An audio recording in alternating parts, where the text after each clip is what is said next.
При запушена захар обикновено си има и тук бункера. Това нещо е под напрежение.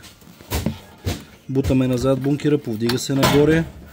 Обикновено когато е запушено се проверява тук. Съответно се почиства маркуча, който може да се извади. Не се мокри, не се духа.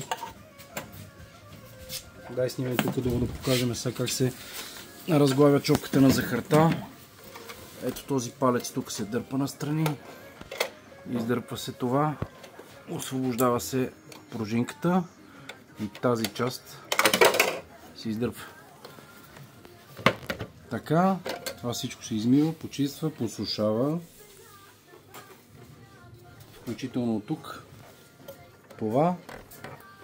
Съответно после се сглавя в обратния ред. Слага се това. Леко издърпваме. Така.